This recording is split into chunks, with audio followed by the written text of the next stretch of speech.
Title: When my wife sued for divorce after 13 years of marriage, I quietly signed the papers. That night, she took her lover to the restaurant where we had our first date to celebrate my defeat. I walked in, smiled, and slid a DNA test across the table. She laughed when she saw me walk into the restaurant, a small, cruel laugh, the kind you give when you think the war is already won.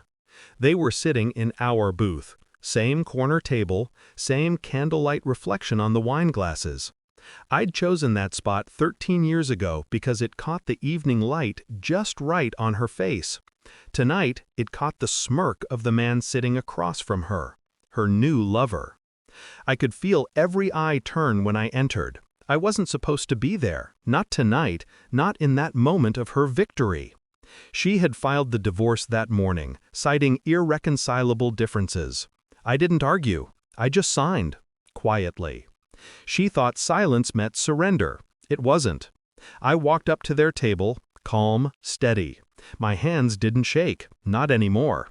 I placed a thin, folded envelope between their wine glasses. "Thought you'd want to see this before dessert," I said. She frowned, confused. The man leaned back, sizing me up like I was an uninvited guest at his celebration. I smiled. Then I left the envelope there and waited. 13 years. That's how long I'd been hers, in ways that went beyond paper and vows. We'd built everything together. The house, the business, the life.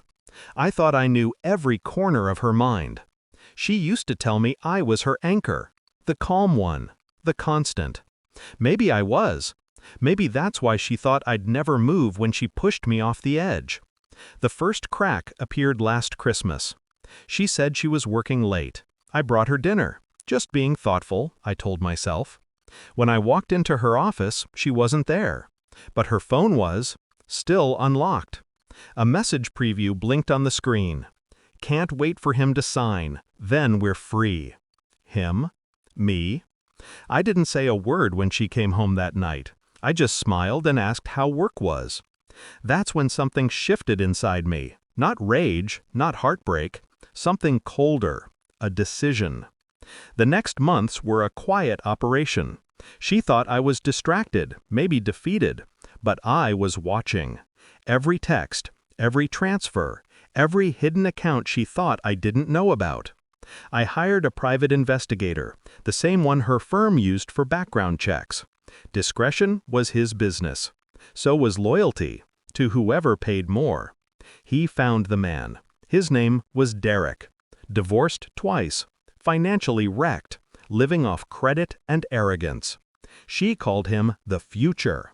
I collected everything, their photos, her messages, even the receipts from the hotels she booked under my company's expense card.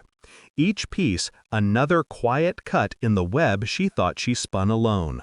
And then, the detail that changed everything. A date. The timeline didn't match. Our daughter, Lily, was conceived during one of her business trips. At the time, I'd believed her exhaustion was just stress. But the math told another story. So, I ordered a test. 2, actually. One from her brush, one from Lily's.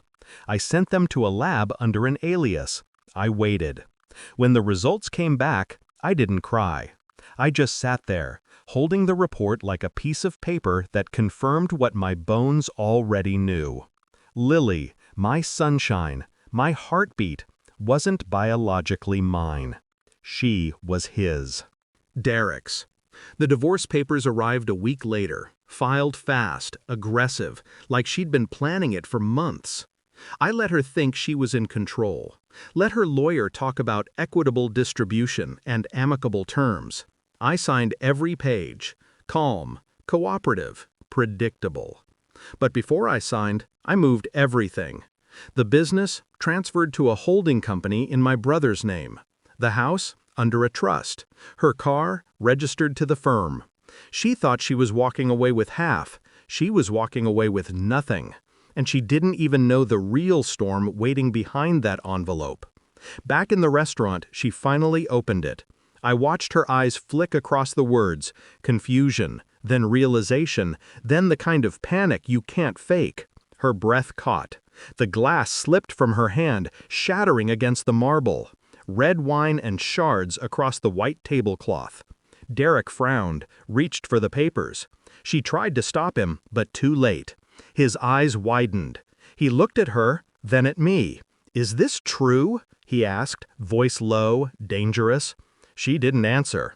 "Is it?" The silence told him everything. He stood, slow, the air around him turning electric. Then he left, didn't even look back. She turned to me, trembling. You ruined everything." I smiled. "No, I just revealed it." She reached for me, desperate now, pleading, but I stepped back. I'd spent too many years trying to fix something that was never real. That night, she didn't just lose her lover, she lost her narrative. The one where I was the fool, the safe man she could discard when the game was done. Weeks later, her lawyer called, panic in his voice. Derek had gone public. The affair, the paternity, the fraud with company funds. Her firm dropped her. Clients vanished. I didn't need to lift a finger. I'd already done enough. I moved out quietly, into a small apartment downtown. Lily, no, our Lily, still calls me Dad. She doesn't know the details, and she doesn't need to. Biology doesn't define love. Loyalty does.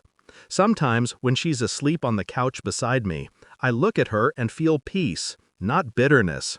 I avenged myself, but I didn't destroy everything. I chose my target carefully. You learn a lot in silence. How people expose themselves when you stop reacting. How power isn't noise, it's patience. My wife thought betrayal was a weapon.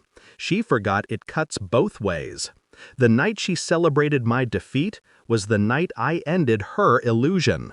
I didn't shout, I didn't threaten. I just let the truth sit between us like a mirror, and made her watch it break.